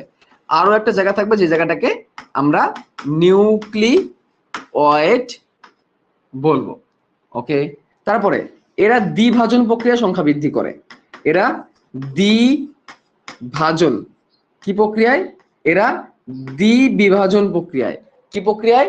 দ্বিবিভাজন প্রক্রিয়ায় এরা কি করে? সংখ্যা বৃদ্ধি করে। এরা কিন্তু মাইটোসিস অ্যামাইটোসিস করে না, মনে রাখবা। এরা কিন্তু মাইটোসিস অ্যামাইটোসিস করে না, ঠিক আছে? নো মাইটোসিস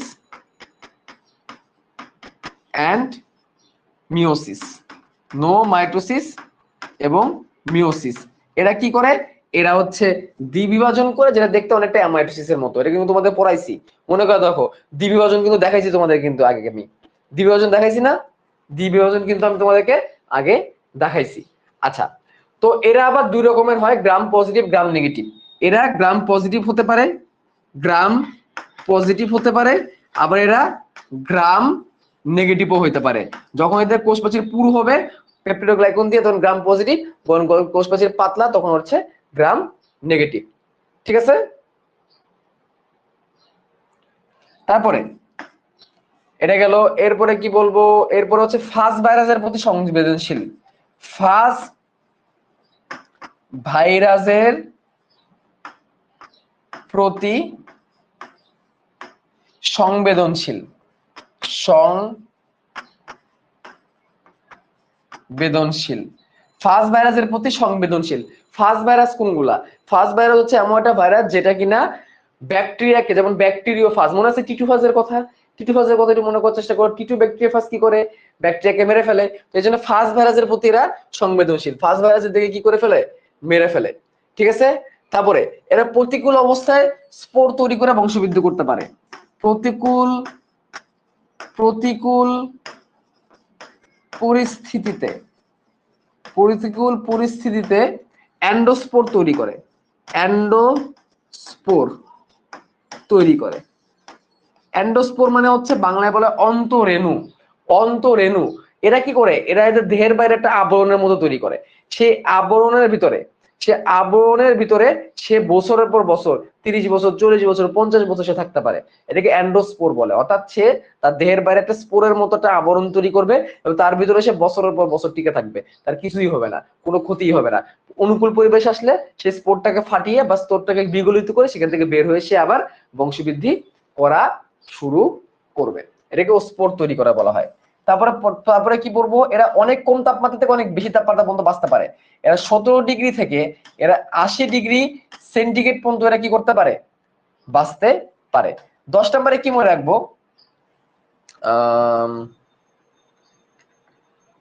10 নম্বরে মনে রাখবো এরা কেউ কেউ বাধ্যতামূলক বায়বীয়, কেউ কেউ হচ্ছে বাধ্যতামূলক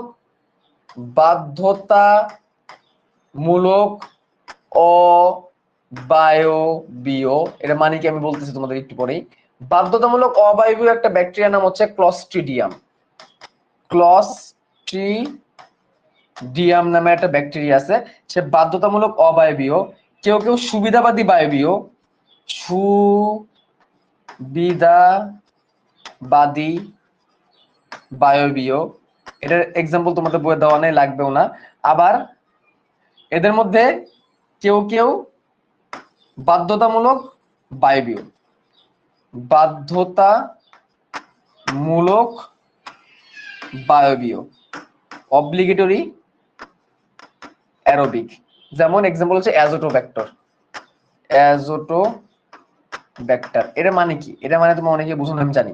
দেখো, বাধ্যতামূলক অবায়বীয়, অব্লিগেটরি অ্যানারোবিক, সুবিধাবাদী বায়বীয়, ফ্যাসিলিটেটিভ অ্যারোবিক, বাধ্যতামূলক বায়বীয়, ফ্যাসিলিটেটিভ অ্যারোবিক। মানে কি, বায়বীয় মানে বাতাস বা অক্সিজেন, অক্সিজেনকে ইন্ডিকেট করা হচ্ছে। যারা বাধ্যতামূলক বায়বীয় এদেরকে বাঁচতে গেলে অবশ্যই এবং অবশ্যই অক্সিজেন লাগবে। যারা বাধ্যতামূলক বায়বীয় এদের বাঁচতে চাইলে অবশ্যই কি লাগবে, অক্সিজেন লাগবে বা বাতাস লাগবে, তা না বাঁচবে না। যেমন অ্যাজোটোব্যাক্টর বেজেরিঙ্কি হচ্ছে এক্সাম্পল। সুবিধাবাদী বায়বীয় কারা, যারা বাঁচার জন্য অক্সিজেনের প্রয়োজন নাই, বাট অক্সিজেনের মধ্যে সে ইজিলি বাঁচতে পারবে। আর বাধ্যতামূলক অবায়বীয়, অব্লিগেটরি অ্যানারোবিক কারা, অক্সিজেন থাকলে মারা যাবে, অক্সিজেন থাকলে মারা যাবে, টিকতে পারবে না, অক্সিজেনের মধ্যে সে বাঁচতে পারবে না, সেই ব্যাকটেরিয়াটাকে বলা হয় বাধ্যতামূলক অবায়বীয়, অক্সিজেনের মধ্যে থাকতে পারবে না। যেমন ক্লস্ট্রিডিয়াম, এই পরীক্ষায় প্রশ্নটা আসে, বাধ্যতামূলক অবায়বীয় ব্যাকটেরিয়াকে ক্লস্ট্রিডিয়াম, এই প্রশ্নটা আসে। একটাই বই রাখো, বাধ্যতামূলক বায়বীয় না পড়লেও চলে, এই অবায়বীয়টা লাগবে। একটা এক্সাম্পল আছে তোমাদের বই এবং এটা ঢাকা ইউনিভার্সিটি এবং বোর্ডে আসছে যে কোনটি অবায়বীয় ব্যাকটেরিয়া। ক্লস্ট্রিডিয়াম একটি অবায়বীয় ব্যাকটেরিয়া। ক্লস্ট্রিডিয়াম কি একটা অবায়বীয় ব্যাকটেরিয়া, এটা পরীক্ষায় প্রায় আসে, এই জন্য এটা আমাদের ভালো করে শিখে রাখতে হবে। পারবো? এই হচ্ছে ব্যাকটেরিয়ার বৈশিষ্ট্য, ঠিক আছে। আর এই যে এখানে যেটা আমাদের আছে, এই যে এটা হচ্ছে ইকোলাইয়ের ব্যাপারে বলছে। ইকোলাই, এটা ইকোলাইয়ের ক্ষেত্রে প্রযোজ্য। ইকোলাই খুব কম তাপমাত্রা থেকে খুব বেশি তাপমাত্রার মধ্যে থাকতে পারে, খুব কম তাপমাত্রা থেকে খুব বেশি তাপমাত্রার মধ্যে ইকোলাই ব্যাকটেরিয়া থাকতে পারে। এটা আমাদের অন্ত্রে বসবাস করে এবং সেখানে ভিটামিনও তৈরি করে। আমাদের ক্ষুদ্রান্তে বসবাস করে, সেখানে কি তৈরি করতে পারে, ভিটামিনও তৈরি করতে পারে। তো চলো এখন আমরা একটু বৈশিষ্ট্যগুলোকে তোমাদের দাগাই দিই। ওকে, প্রথম যেটা সেটা হচ্ছে ব্যাকটেরিয়া আণুবীক্ষণিক, সাইজ করার দরকার নেই। এক কোষী হতে পারে, আবার একসাথে অনেকগুলো কলোনি বা দলবদ্ধ হয়ে বসবাস করতে পারে। এরা আদিকেন্দ্রিক এবং এদের দেহে 70S রাইবোজোম থাকে। এদের পেপটিডোগ্লাইকন নির্মিত কোষ প্রাচীর থাকে। ঠিক হয়ে গেছে, এগুলো আমরা আগে পড়ছি। আচ্ছা, এদের বিসূত্রক বৃত্তাকার ডিএনএ থাকে, আর এদের হিস্টোন প্রোটিন থাকে না। আর যে জায়গায় ডিএনএ থাকে এই জায়গাটাকে নিউক্লিওয়েড বলে। এগুলো সবই আমরা পড়ছি। এদের বংশবৃদ্ধি হয় দ্বিভাজন প্রক্রিয়ায়। এরা কেউ কেউ পরজীবী, কেউ কেউ মৃতজীবী, কেউ কেউ স্বনির্ভর। এরা গ্রাম পজিটিভ গ্রাম নেগেটিভ হতে পারে। ফাস্ট ভাইরাসের প্রতি এরা খুবই সেন্সিটিভ। এরা অজৈব লবণ জারিত করে শক্তি তৈরি করে, যেটা বলছিলাম, লবণের সাথে ফসফেট যুক্ত করে সেখান থেকে শক্তি তৈরি করতে পারে অবাত শোষণ প্রক্রিয়ায়। আচ্ছা, অবাত শোষণ আমরা লাস্টে পড়বো, সমস্যা নাই। এরা এন্ডোস্পোর বা অন্তরণু তৈরি করতে পারে, মানে বছর পর বছর টিকে থাকতে পারে, কম থেকে অনেক বেশি তাপমাত্রার মধ্যে টিকে থাকতে পারে। এদের মাইটোসিস মিওসিস হয় না। এদের মধ্যে কেউ কেউ বাধ্যতামূলক অবায়বীয়, যেমন ক্লস্ট্রিডিয়াম, কেউ কেউ সুবিধাবাদী বায়বীয়, এবং কেউ কেউ আছে বাধ্যতামূলক অবায়বীয়, যেমন অ্যাজিলোব্যাক্টার বেজারিঙ্কি। ওকে,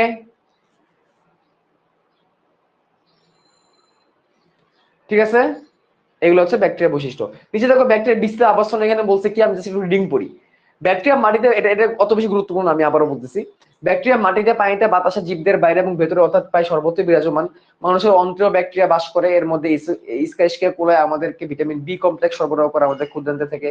প্রকৃতি পর্যন্ত ঠান্ডা হতে 17 ডিগ্রি তাপমাত্রা থেকে শুরু করে 80 ডিগ্রি তাপমাত্রার মধ্যে ব্যাকটেরিয়া বেঁচে থাকতে পারে। মাটি বা পানিতে যেখানে জৈব পদার্থ পরিমাণ বেশি, সেখানে ব্যাকটেরিয়া পরিমাণ তত বেশি। জৈব পদার্থ সমৃদ্ধ আবাদি মাটিতে ব্যাকটেরিয়া সব থেকে বেশি থাকে। মাটি যত গভীরে যাওয়া যাবে, মাটিতে জৈব পদার্থের পরিমাণ তত কমতে থাকবে এবং সাথে সাথে ব্যাকটেরিয়ার সংখ্যা কমতে থাকবে। জৈব পদার্থ সমূহ জলাশয়ে বিপুল সংখ্যক ব্যাকটেরিয়া বসবাস করে। বায়ুতেও ব্যাকটেরিয়া আছে, তবে বায়ুস্তরের উঁচুতে ব্যাকটেরিয়া থাকে না। 1 গ্রাম মাটিতে প্রায় 40 মিলিয়ন এবং 1 মিলিমিটার মিঠা পানিতে প্রায় 1 মিলিয়ন ব্যাকটেরিয়া থাকে। এটা পড়ার দরকার নাই, দাগায়ও না কিন্তু। আবার অসংখ্য ব্যাকটেরিয়া উদ্ভিদ ও পানিতে পরজীবী হিসেবে বসবাস করে, আবার অনেক পানি অন্ত্রে মৃতজীবী হিসেবে বসবাস করে। যেমন আমাদের অন্ত্রে মৃতজীবী ব্যাকটেরিয়া হিসেবে কে বসবাস করে? ইকোলাই ব্যাকটেরিয়া বসবাস করে আমাদের অন্ত্রে। সে মৃতজীবী ব্যাকটেরিয়া, সে আমাদের কোনো ক্ষতি করে না, সে আমাদের কাছ থেকে কোনো ক্ষতি করে না, বরঞ্চ আমাদের দেহের থেকে সে আমাদের উপকার করতেছে। এই জন্য ইকোলাই ব্যাকটেরিয়াকে আমাদের মৃতজীবী ব্যাকটেরিয়া বলা হয়। এবং যে অ্যাপেন্ডিক্স আছে না, অ্যাপেন্ডিক্সের ভিতরে ইকোলাই ব্যাকটেরিয়া আছে, যেটা কিনা আমাদের ভিটামিন সরবরাহ করে। মৃতজীবী মানে কি? মৃতজীবী মানে হচ্ছে এমন একটা জীব যে আরেকটা জীবের দেহে বসবাস করবে এবং একজন একজনের দ্বারা উপকৃত হবে। যেমন হাইড্রার নাম শুনছো না? হাইড্রার দেহে একটা মৃতজীবী শৈবাল বসবাস করে। শৈবাল হাইড্রার থেকে পুষ্টি নেয়, হাইড্রা আবার শৈবাল থেকে পুষ্টি নেয়। একজন একজনের ক্ষতি করে না, একজন একজনের উপকার করে। -17 হবে, -17।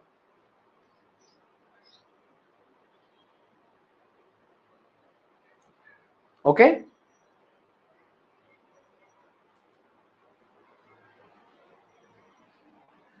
বেসিক রং কি? ওই যে গ্রাম পজিটিভ গ্রাম নেগেটিভ, এটাকে বেসিক রং বলে। এটা আমি পড়াবো তোমাদেরকে, টেনশনে কিছু নাই, ওটা আমি তোমাদের পড়াই দিব।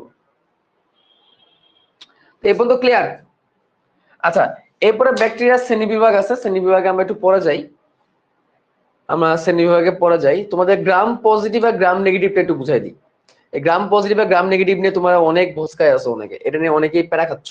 তো গ্রাম পজিটিভ গ্রাম নেগেটিভটা বুঝাই দিই। গ্রাম পজিটিভ ব্যাকটেরিয়া, গ্রাম নেগেটিভ ব্যাকটেরিয়া ঠান্ডা মাথায় বুঝতে হবে কিন্তু, ঠান্ডা মাথায়, তাহলে কিন্তু বুঝবা না, কিন্তু অনেকে টের পাবো না এটা কেমনে হয়। গ্রাম পজিটিভ এবং gram negative, gram positive, gram positive ও গ্রাম নেগেটিভ, ঠান্ডা মাথায়, গ্রাম পজিটিভ এবং গ্রাম নেগেটিভ ব্যাকটেরিয়া। যে সকল ব্যাকটেরিয়ার কোষ প্রাচীরটা অনেক পুরু, যে সকল ব্যাকটেরিয়ার কোষ প্রাচীর অনেক পুরু থাকবে সেগুলো হবে গ্রাম পজিটিভ ব্যাকটেরিয়া। যেসব ব্যাকটেরিয়ার কোষ প্রাচীরটা পাতলা থাকবে এগুলোকে বলা হবে গ্রাম নেগেটিভ ব্যাকটেরিয়া। এইটুকু ব্যাপারে তোমাদের কোনো সন্দেহ নাই, এগুলো তো আমরা জানি। আচ্ছা, তাহলে এখন চলো আমার দুটো ব্যাকটেরিয়া এখানে আমরা আঁকাই, একটা গ্রাম পজিটিভ, একটা গ্রাম নেগেটিভ। ঠিক আছে, দুটো ব্যাকটেরিয়া আমরা আঁকাবো, একটা গ্রাম পজিটিভ, একটা গ্রাম নেগেটিভ। তাহলে এইটা হচ্ছে আমাদের গ্রাম পজিটিভ ব্যাকটেরিয়া, এটা হচ্ছে আমাদের গ্রাম নেগেটিভ ব্যাকটেরিয়া। দেখে বোঝা যাচ্ছে না? দেখে কিন্তু বোঝা যাচ্ছে, একটা পুরো একটা পাতলা, একটা গ্রাম পজিটিভ একটা গ্রাম নেগেটিভ। বোঝা যায় তো না? এটা একটু বেশি পুরু, আর এটাকে চলো আমি আরেকটু পুরু বানাই দিই, আরো পুরু বানাই দিই এটাকে। চলো এই, আচ্ছা, তো আমরা বলতেছি একে আমরা এখন গ্রাম পজিটিভ বানাবো, প্রমাণ করবো, এটাকে গ্রাম নেগেটিভ প্রমাণ করব। এখন তো দুই ধরনের ব্যাকটেরিয়া আছে তোমার কাছে। এটা আবিষ্কার করছে স্যার হ্যান্স ক্রিশ্চিয়ান গ্রাম। হ্যান্স ক্রিশ্চিয়ান গ্রাম, ক্রিশ্চিয়ান গ্রাম, ক্রিশ্চিয়ান রোনালদো না কিন্তু, ক্রিশ্চিয়ান গ্রাম এটাকে আবিষ্কার করছেন, এই পদ্ধতিটাকে আবিষ্কার করছেন। ঠিক আছে, ব্যাসিলাস ব্যাকটেরিয়া থেকে আবিষ্কার করছেন। তাহলে গ্রাম পজিটিভ গ্রাম নেগেটিভ। গ্রাম পজিটিভ হচ্ছে তার পেপটিডোগ্লাইকন নির্মিত যে কোষ প্রাচীরটা, সেই কোষ প্রাচীরটা পুরু, আর গ্রাম নেগেটিভ হচ্ছে পেপটিডোগ্লাইকন নির্মিত কোষ প্রাচীরটা পাতলা। তার আমি এটাও লিখে দিই, পুরু কোষ প্রাচীর পাতলা কোষ প্রাচীর, এরকম লিখে দিই, তাহলে অনেকে বুঝো না আবার প্যাচ লাগায় ফেলো। পুরু প্রাচীর তাই গ্রাম পজিটিভ, পাতলা প্রাচীর তাই গ্রাম নেগেটিভ, পাতলা প্রাচীর তাই সে গ্রাম নেগেটিভ। ওকে, বেসিক টুকু আমাদের মোটামুটি ক্লিয়ার। ওকে, এবার দেখো প্রথম ধাপে কি করা হয়, এই দুইটার উপরই ক্রিস্টাল ভায়োলেট রং দেওয়া হয়। প্রথম ধাপে এই দুইজনের উপরই ক্রিস্টাল ভায়োলেট রং দেওয়া হয়। কি রং দেওয়া হয়? ক্রিস্টাল ভায়োলেট রং। ক্রিস্টাল ভায়োলেট রং দিলে এই পুরো জিনিসটা এরকম বেগুনি আকার লাভ করে। ক্রিস্টাল ভায়োলেট কি রং দেওয়া হয়? ক্রিস্টাল ভায়োলেট রং দেওয়া হয়। ক্রিস্টাল ভায়োলেট নামের মধ্যে আছে ভায়োলেট। প্রথমে আমি ক্রিস্টাল ভায়োলেট রং প্রদান করব প্রথম ধাপে, উভয়ই বেগুনি হয়ে যাবে। ভায়োলেট মানে বেগুনি, ক্রিস্টাল ভায়োলেট রং দিব। তাহলে প্রথম ধাপ উভয়কেই, প্রথম ধাপ ক্রিস্টাল ভায়োলেট রং প্রদান। ক্রিস্টাল ভায়োলেট রং প্রদান। ক্রিস্টাল ভায়োলেট রং প্রদান করলে উভয়ই ভায়োলেট আকার ধারণ করবে, উভয়ই বেগুনি আকার ধারণ করবে, উভয়ই বেগুনি আকার ধারণ করবে, কারণ এই রংটাকে তারা শোষণ করে নিবে। তো প্রথম ধাপে আমি কি করলাম? ক্রিস্টাল ভায়োলেট রং প্রয়োগ করলাম। কি রং প্রয়োগ করলাম? Crystal violet.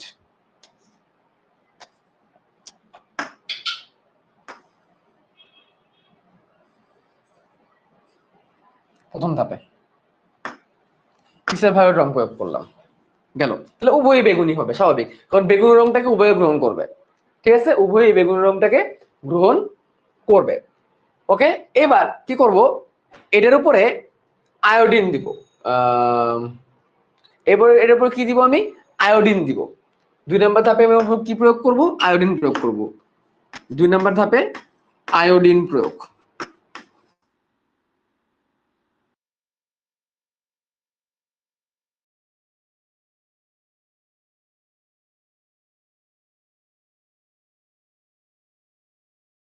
আমরা 3 নম্বর ধাপে কি করব? অ্যালকোহল দিয়ে ধুয়ে ফেলবো। অ্যালকোহল দিয়ে ধুয়ে ফেলবো। অ্যালকোহল দিয়ে ধুবো। অ্যালকোহল দিয়ে ধৌত করবো, এটাকে অ্যালকোহল দিয়ে ধৌত করে ফেলবো, মানে এই পুরো ব্যাকটেরিয়া গুলাকে অ্যালকোহল দিয়ে ধুয়ে ফেলবো। ঠিক আছে, অ্যালকোহল দিয়ে ধুয়ে ফেলবো। অ্যালকোহল দিয়ে ধুলে কি হবে? এই স্টিল বেগুনিই থাকবে, এই স্টিল বেগুনিই থাকবে, এই স্টিল বেগুনিই থাকবে, স্টিল সে বেগুনিই থাকবে। কারণ কি? তার কোষ প্রাচীরটা অনেক পুরু, তার একদম ভিতর পর্যন্ত ভায়োলেট রংটা চলে গেছে, তার ভিতর পর্যন্ত ভায়োলেট রংটা চলে গেছে। এজন্য তুমি যতই অ্যালকোহল দিয়ে ধু না কেন বেগুনি রংটা যাবে না, কিন্তু এ আবার বর্ণহীন হয়ে যাবে। এ বর্ণ ত্যাগ করে ফেলবে। এ কি করে ফেলবে? বর্ণ ত্যাগ করে ফেলবে, বেগুনি বর্ণ ত্যাগ করে ফেলবে। তার যে বেগুনি